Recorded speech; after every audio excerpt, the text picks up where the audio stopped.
Eric, here we are. Another NFT.NYC.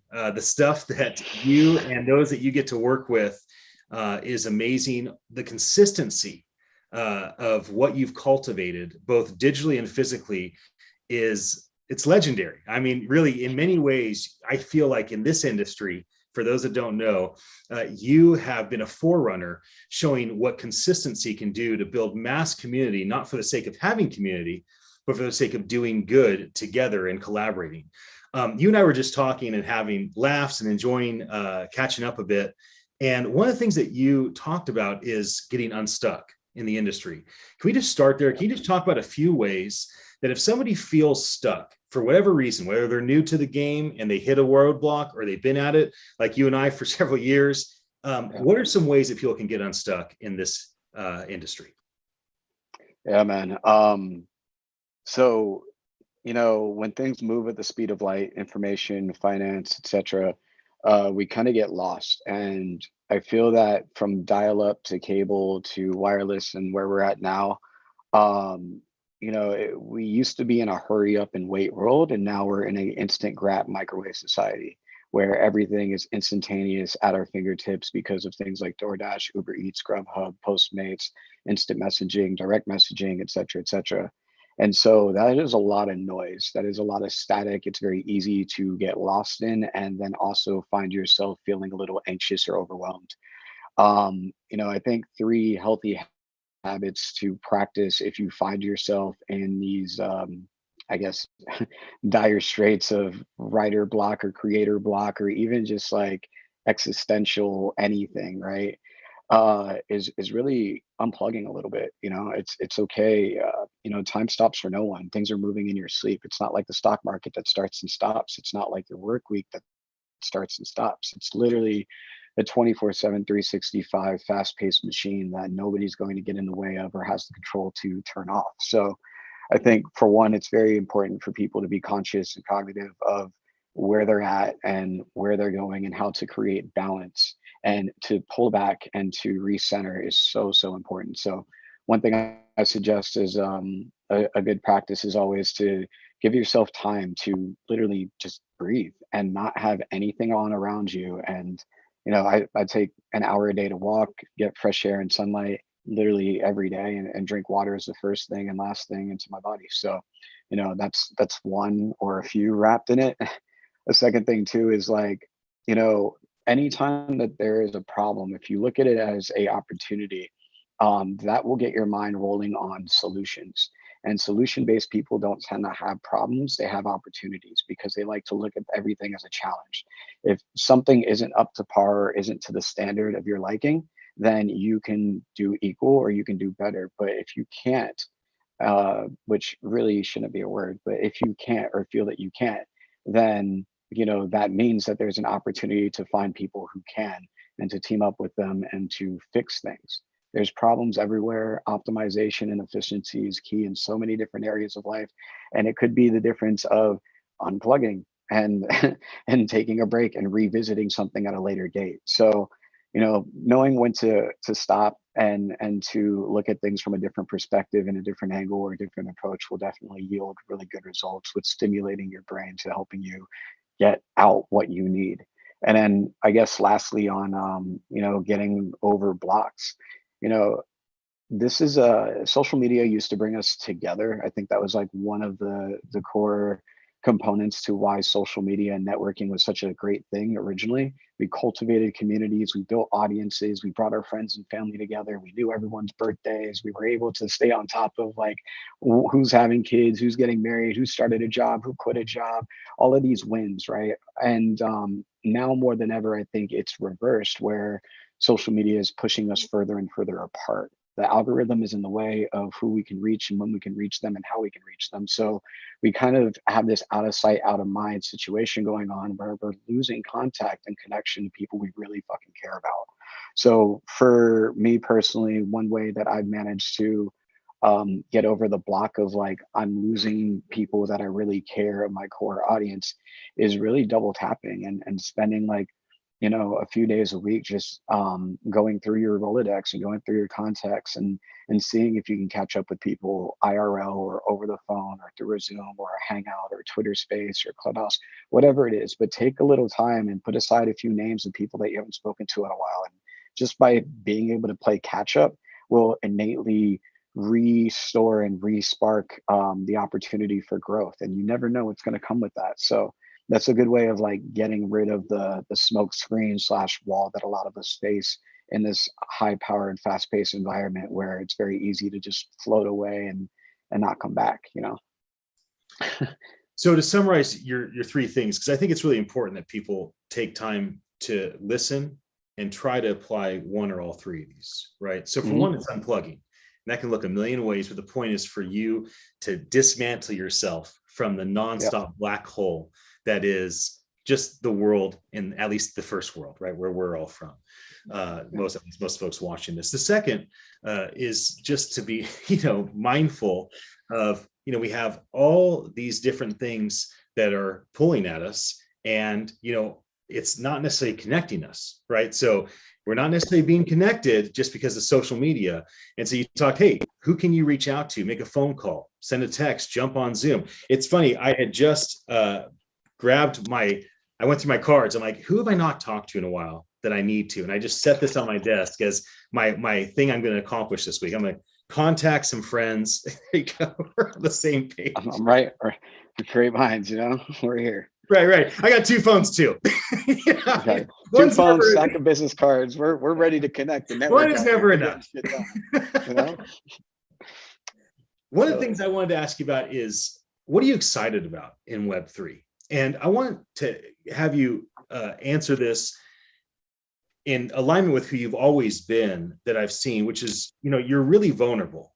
You've always kind of had your heart on your sleeve, been really open and transparent about your thoughts.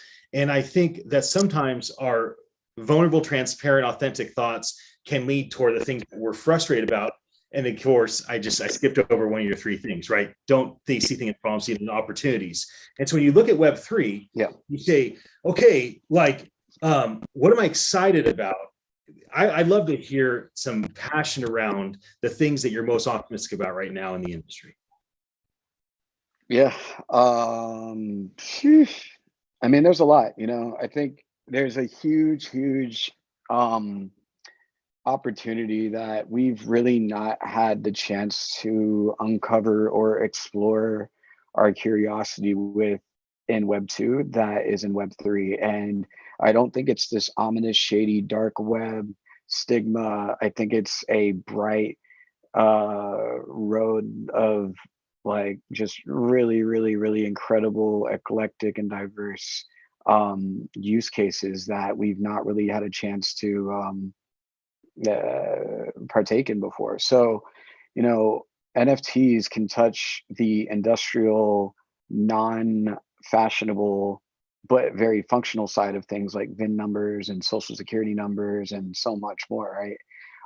The way that we process data already is in a very unique fashion right now in the blockchain. And I think with layer 1 and layer 2 and layer 3 solutions, we're definitely figuring out more and more ways of really becoming as efficient and optimal as we possibly can with the way that we function and operate.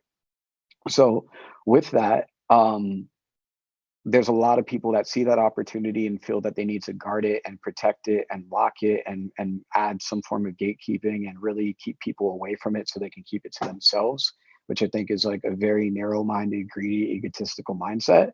And then there's the flip side of it, right? There's the people like me that are really kicking down walls and breaking ceilings and showing that there is no floor and there is no end to this stuff. And really, if you want to see it for what it actually is, as opposed to putting positive spin on it, this is life-changing.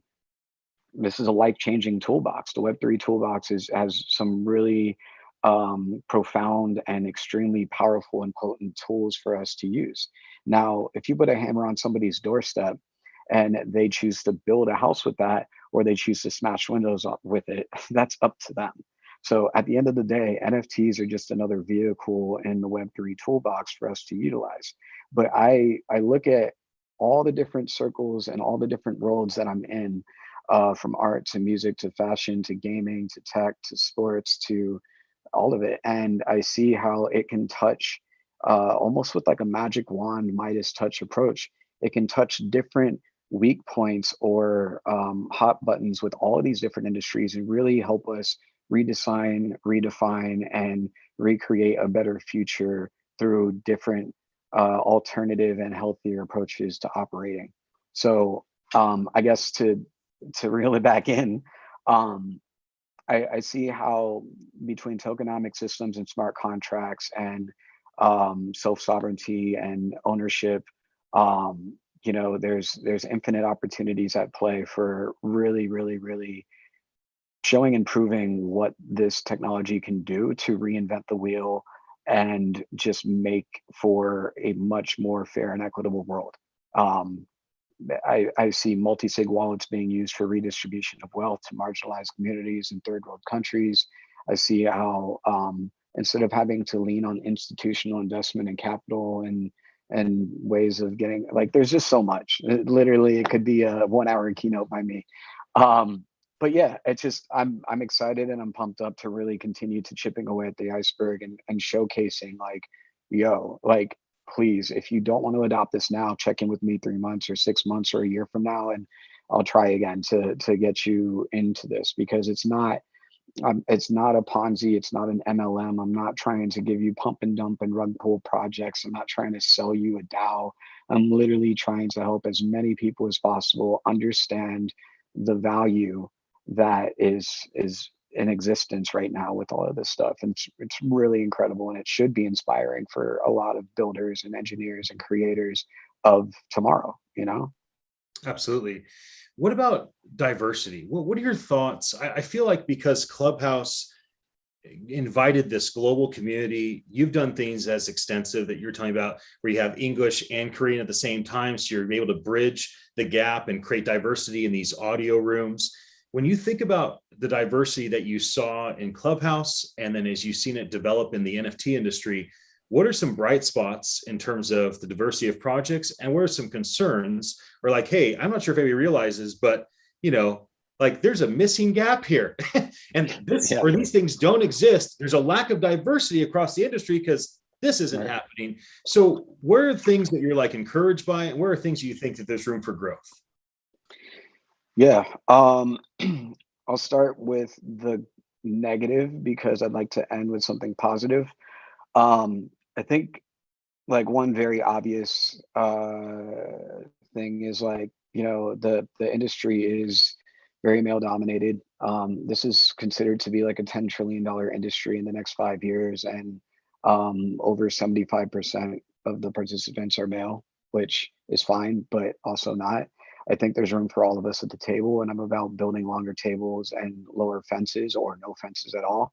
My ethos has always been about inclusion and diversity and accessibility. So, in order to make this fair, in order to make this equitable, in order to have more minds and creativity and expression and variety of projects and work and people to get behind, you need to open it up. You need to make it, you need to lower the guard. You need to make it accessible, like I said, and that's going to bring out some really, really, really unique and incredible projects from people that we would probably push to the side or maybe overlook because they might be introverted or they might be socially anxious. They might need someone else to speak for them or ask them questions to pull out answers. There's so many variables that go into communicating and expressing yourself, and that's why there's so many incredible artists that don't have a voice.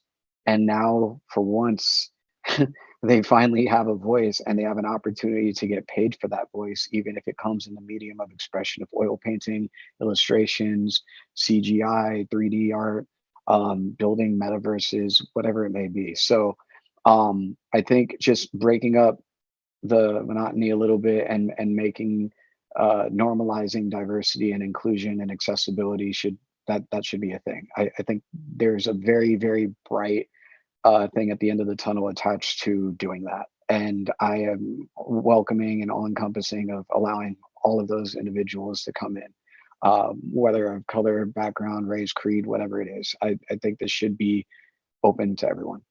open source building, open source teaching, open source learning, all of it. And then, going to the negative side to it, or sorry, I think I said I was going to start with the negative and then I put it into a positive because I guess I just can't live with there being problems apparently. Um, so I guess we will end it on a little bit of a dark note or a negative note.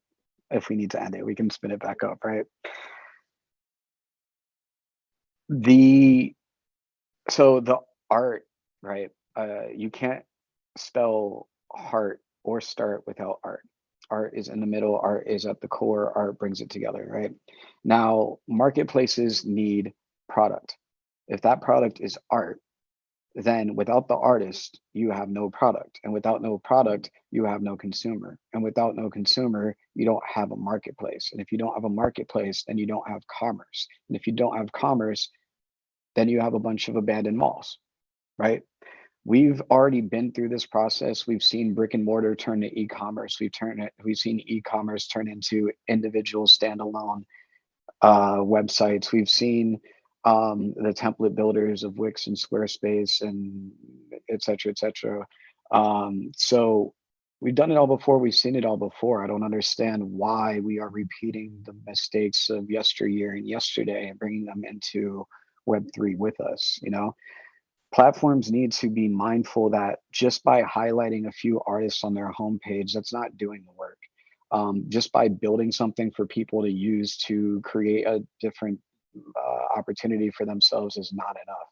If you are creating a tax that is associated to a service fee that you receive just from any transaction, that's the equivalent of government taxes and city taxes in my mind, and seeing that pothole still not fixed or the other issues that exist within your city's ecosystem or realm, right?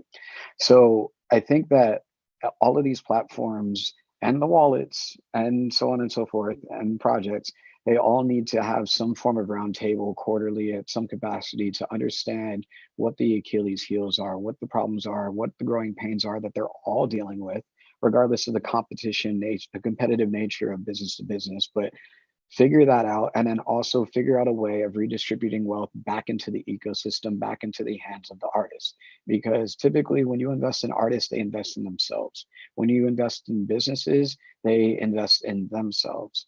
But on the flip side to that, a portion of every transaction on all of these platforms can be redistributed to these people. And if you look at what just happened with this giant gas war with millions of dollars, over $100 million just gone into thin air, that could do a lot of things, especially amidst the fact that we have a war going on, as well as so many other things. We have a homeless crisis in Los Angeles and beyond. We have so many different socioeconomic problems in the world. I don't understand why or where and in what world it's okay to allow this stuff to happen. And so, as an artist, as an advocate, and an activist, I think it's a socially responsible thing to hold some of these platforms and businesses that are in Web3 to be accountable to giving back to the very thing that they live off of and on the backs of. And yeah, so that's a negative, but also producing an opportunity and solution to fix it. Well, I think one of the solutions that you've brought to the table that we saw in Los Angeles is the new friendship tech community, right? So you did in LA, March 28th through the 30th. You'll be doing it in Chicago, May 25th through the 27th. And during NFT.NYC, which we desire, foster, encourage, support, want to get behind you, you're doing it also during our event, June 20th through the 23rd. Can you talk a bit about what you've created and what you want it to become, and how you hope it fosters some of these desires that you've shared with us today? Yeah, absolutely. So, for me, it goes back into what I was saying about social media and how, it was bringing us together originally and then now tearing us apart simultaneously. And whether you want to acknowledge and validate or participate or speculate in Web3 or NFTs or blockchain or cryptocurrency, DeFi, whatever, this is much more than a glitch in the matrix. I think we're all collectively living through an extremely important digital renaissance where the advancement in technology, accessibility to knowledge, and the speed in which information travels is something that's never been seen or experienced before. And these powerful tools of today are being used to build a more thoughtful, efficient, and equitable tomorrow. So, for me, this is about identity and not about anonymity. And beyond the opportunity to rewrite the rules and change the narratives and shift the paradigm and culture, it's undeniable the new technology will have a huge socioeconomic impact on the world, and it already has. So, I think it's such an invaluable time in history to be working in this space. And I felt it was necessary to build something that has posterity and a bigger picture in mind and heart, backed by individuals that care about the bigger picture of things, and just really working on creating something substantial that leads by example, that has ethics and core values of integrity, and showcase like this is what it is to build something that is fair, equitable, diverse, accessible, and inclusive to everyone. And my goal to it is really to ideally spark some interest in people that feel like they back themselves against into a corner, or they feel like they're back against the wall, sword to their throat, and they have nowhere to go without stepping on someone's eggshells or something. Like, I feel like I want people to see what I'm doing and building in public and transparently with authenticity, and give them the blueprint. Like, here's how you build a website, here's a logo, here's a press kit, here's how to do sponsor acquisition, here's how to market, here's how to promote, here are how you build programs so you can have panels and speakers and live entertainment. And I'm giving away the game for free because I want people to look at this not as a monetary incentive, but a way to further push the walls back. It all comes back down to the same thing of making something that everybody can participate in. And with that happening, ideally, there's more good than bad, and that starts to set a new precedent to the way that we operate. And that's really what I want to see here, and that's really what I'm pushing for. And as long as people continue to give me the time of day and the stages to speak on, like you guys, I appreciate having your platforms to host events and to speak on and moderate. Like, as long as I keep getting opportunities like that, it's going to continue to allow me to continue sharing this message and ideally inspire and motivate people to make a difference. Well, it's certainly what you have done consistently, and I hope that you're encouraged by all the feedback that you've gotten over the years.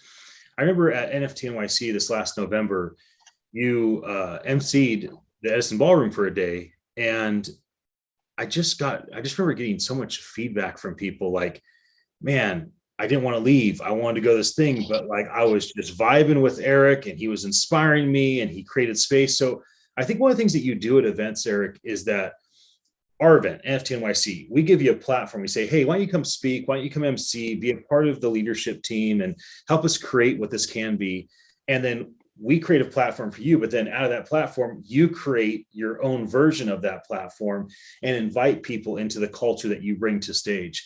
So I say all that to you to publicly acknowledge just the good that you're doing at events like ours, and to hopefully encourage you in our perspective of how we see you and the good that you're doing. I appreciate that. And again, I mean, it's not me, mine, I, it is us, ours, we. And I think it's a better together collaborative mindset that helps us all win. Nobody benefits from a cash grab conference that just takes advantage of sponsors and vendors and attendees and doesn't provide any form of education or knowledge base or support. Nobody benefits from these fly by night brands popping up or PFP projects that come and go. Like, really, it's just, it requires a level-headedness and some level of leadership that does have integrity, to push things forward. And as long as there is these flagship models to build around and on top of and behind and next to and beneath, that's a support system of good. And I think that you all are doing a very good job at like doing that. And in turn, I'm following suit at creating my iteration, so to speak, that follow a similar ethos of like, you want to jump in, like, here, we got room for you over here, you can have that wing. If you want to do programming here, you want to attach your name to that, you want to learn or teach on this, like, let's just verify that like what you're sharing is valid and like really going to be helpful and impactful, and let's go. I love that. Well, that's gonna be the final word for all the party people out there watching us. Thanks for tuning in. People that see the archive, glad you found it. I think this might be one worth watching again. I think the things that Eric shared with all of us is worthy of our attention. Eric, thanks for being a part of our event.